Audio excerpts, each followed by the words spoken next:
Bu. Baiklah, sebelum kita memulai pelajaran, kita berdoa menurut agamanya masing-masing. Berdoa dimulai. Doa selesai. Baiklah, sebelum mau mulai pelajaran, Ibu absen dulu ya. Ngopi. Saya Bu. Dea.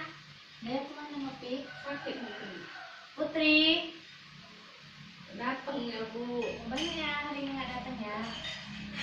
Baiklah, sebelum kita memulai pelajaran, Ibu akan mengasih tahu materi hari ini, yaitu tentang interaksi sosial.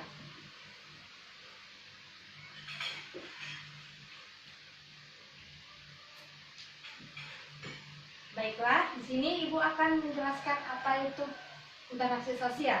Interaksi sosial yaitu interaksi yang terjadi individu dengan individu, individu dengan kelompok, kelompok dengan kelompok. Contohnya itu individu dengan individu itu face to face, bertatap muka, seperti Ibu sama Nopi. Lalu individu dengan kelompok. Individu dengan kelompok itu misalnya Nopi nongkrong sama kawan-kawannya, itu namanya individu dengan kelompok. Lalu kelompok dengan kelompok itu seperti demo. Lalu interaksi sosial ini ada secara verbal dan non verbal. Interaksi secara verbal itu seperti Ibu mengajar Nopi, kita belajar sama-sama. Tuh, kalau non verbal itu seperti tubuh, seperti kita mengirim surat dari kantor pos, secara pokoknya non verbal itu secara tidak langsung. Kalau baiklah, tadi Ibu sudah menjelaskan apa itu interaksi sosial dan bagaimana contohnya, dan interaksi secara verbal dan non verbal. Sekarang Ibu mau nanya kepada anak-anak, siapa yang tahu apa itu interaksi sosial yang sudah Ibu jelaskan? Saya Bu. Ya, Nopi. Interaksi sosial itu juga bisa dikatakan sebagai proses tindakan mempengaruhi. Interaksi sosial itu juga bisa dapat dikatakan sebagai mempengaruhi tindakan individu, kelompok melalui simbol-simbol dan bahasa. Baik, itu jawaban Nopi, benar sekali. Beri hapus. Karena Nopi sudah bisa menjawab, Ibu kasih poin ya, bintang 1 ya. Yeay. Semoga dapat bintang 1 ini semakin semangat belajarnya ya. Iya Bu. Baiklah, di sini Ibu akan menjelaskan apa itu faktor-faktor yang mempengaruhi interaksi sosial. Yang pertama itu adanya imitasi. Nah, imitasi ini adalah suatu tindakan yang menirukan,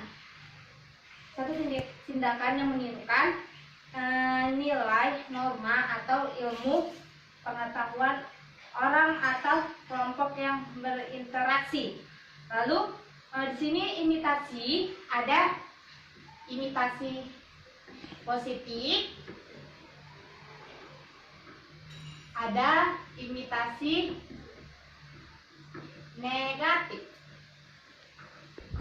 Nah, imitasi positif itu mendorong seseorang untuk melakukan dan memenuhi kaidah-kaidah yang berlaku. Contohnya itu meniru gaya ayah kita sendiri. Lalu imitasi negatif itu jika mengakibatkan terjadinya hal-hal yang bertentangan yang sudah melanggar hukum. Misalnya ada seseorang yang mabuk-mabukan, meminum minuman keras. Lalu yang kedua itu ada sugesti. Nah, sugesti itu timbul jika seseorang menerima pandangan atau sikap orang lain secara tidak rasional. Misalnya contohnya ada ada orang bilang jika memakai batik itu cantik, ganteng, dan dia pun tertarik untuk memakai batik tersebut.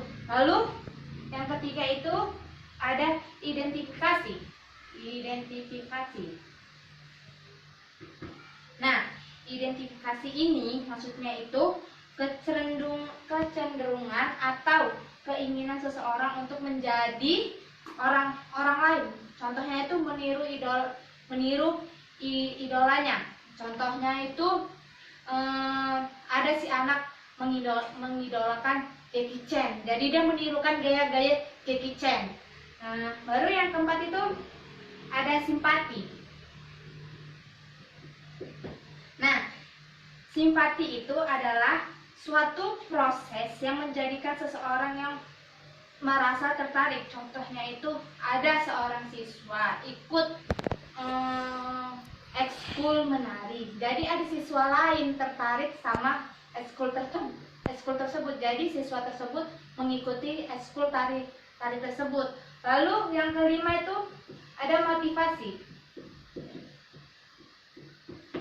Nah, motivasi ini contohnya sebelum anaknya pergi sekolah, orang tua itu memberi semangat kepada anaknya agar dia belajar dan giat di sekolah tersebut. Lalu yang keenam itu ada empati. Nah, empati itu kayak bersimpati gitu. Contoh bersimpati saat ada orang berduka. Contohnya itu kayak tsunami Aceh 2014. Jadi orang tersebut berempati atas terjadinya musibah tsunami 2004 tersebut. Nah, jadi sini kan Ibu sudah menjelaskan apa itu imitasi, apa sugesti, identifikasi, simpati, motivasi, dan Ibu akan menanyakan kepada anak-anak bagaimana contoh dari identifikasi ini. Coba tunjuk tangannya siapa yang tahu. Saya, Bu. Ya, Nopi. Siswa mengikuti gaya seorang guru yang diidentifikasi. Ya, betul sekali jawaban Nopi. Kita kasih hapus dulu. Baiklah, di sini Ibu akan kasih bintang lagi.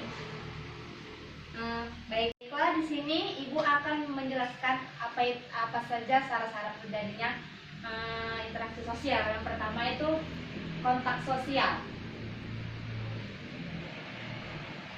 Nah, jadi kontak sosial ini orang dapat berhubungan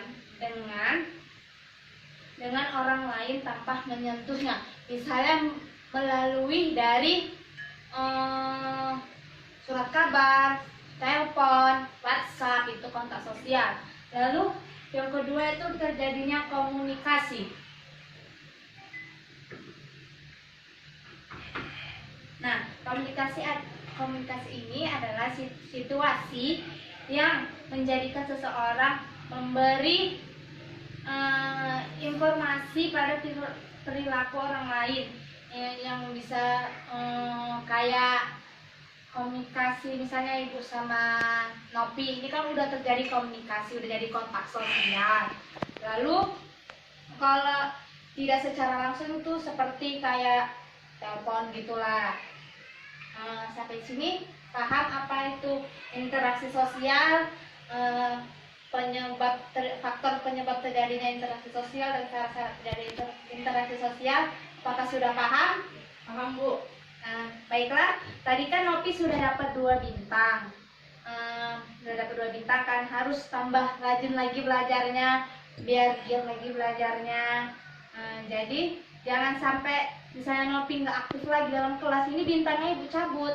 Jadi Ibu berharap Nopi semakin giat belajarnya ya. Baiklah, Ibu tutup pelajaran hari ini. Ibu akhiri. Wassalamualaikum warahmatullahi wabarakatuh. Waalaikumsalam.